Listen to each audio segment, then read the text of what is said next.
ആ ഹബീബായ നബി സല്ലല്ലാഹു അലൈഹി വസല്ലം പ്രിയം വെച്ച് അവിടുത്തെ ശറഫാക്കപ്പെട്ട മുഖം കാണണം, അവിടുത്തെ ഹൗദുൽ കൗസറിൽ കുടിക്കണം, അവിടുന്ന് ഉദ്ഘാടന ചടങ്ങിൽ പങ്കെടുക്കണം.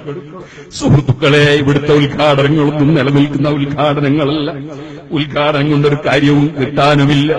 ഞാൻ ഇവിടെ വന്നപ്പോൾ പ്രിയപ്പെട്ട അൻവർ സഖാഫി ഇവിടെ ഒരു സ്ഥാപനത്തിന്റെ പ്രവർത്തനം തുടങ്ങിയിട്ടുണ്ട്. ഇതിന്റെ ഒന്നാം നില ഉസ്താദ് ഉദ്ഘാടനം ചെയ്തു തരണം എന്ന് പറഞ്ഞപ്പോ ഞാൻ വാസ്തവത്തിൽ ശിഷ്യന്മാരുടെ നിക്കാഹിന് പോലും നേതൃത്വം കൊടുക്കുന്നത് എനിക്ക് താല്പര്യം കുറവാണ്. കാരണം ഞാനതിന് കൊള്ളുന്നവനല്ല, അതുപോലെ ഒരു ഉദ്ഘാടനത്തും കൊള്ളുന്നവനല്ല. സിറാജുൽ ഹുദയ്ക്ക് റബ്ബിന്റെ തൗഫീഖ് കൊണ്ട് സ്ഥാപനങ്ങൾക്ക് റബ്ബ് തന്നിട്ടുണ്ട്. ഒരൊറ്റ പലകയുടെ മേലിൽ എന്റെ പേര് ഞാൻ ഇന്നുവരെയും എഴുതി വെച്ചിട്ടില്ല. ഇവിടെ എന്റെ പേരെഴുതി വെച്ചത് ഞാൻ കണ്ടു. എനിക്കത് താല്പര്യമുള്ള വിഷയമല്ല. പക്ഷേ ഞാൻ നിങ്ങളോട് പറയട്ടെ, ഉദ്ഘാടനങ്ങളൊന്നും ഉദ്ഘാടനങ്ങളല്ല. എല്ലാം കഴിഞ്ഞ ഒരു ദിവസം ഖബറിൽ പോയി കിടക്കേണ്ടവരാണ് മനുഷ്യൻ. അതിനപ്പുറത്തും പോകേണ്ടവരാണ് മനുഷ്യൻ. ഒരു ഉദ്ഘാടനമുണ്ട് കേട്ടോ, അത് ഹബീബായ നബി സല്ലല്ലാഹു അലൈഹി വസല്ലം തങ്ങളാകുന്ന നേതാവിന്റെ ഉദ്ഘാടനം.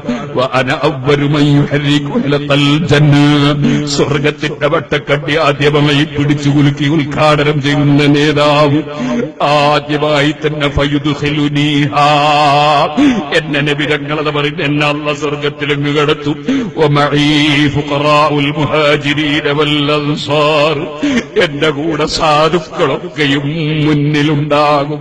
പണക്കാർക്ക് അവരെ കണക്ക് ബോധിപ്പിച്ചിട്ടേ വരാൻ പറ്റൂ, സാധുക്കൾക്ക് കണക്ക് ബോധിപ്പിക്കേണ്ടതില്ലല്ലോ. സുഹൃത്തുക്കളെ, പണമുള്ളവർ നന്നായി സ്വതക്ക ചെയ്യണം, നന്നായി ധർമ്മം ചെയ്യണം. എന്നിട്ട് സാധുക്കളെ മഹത്വം അവരും കൈവശപ്പെടുത്തണം.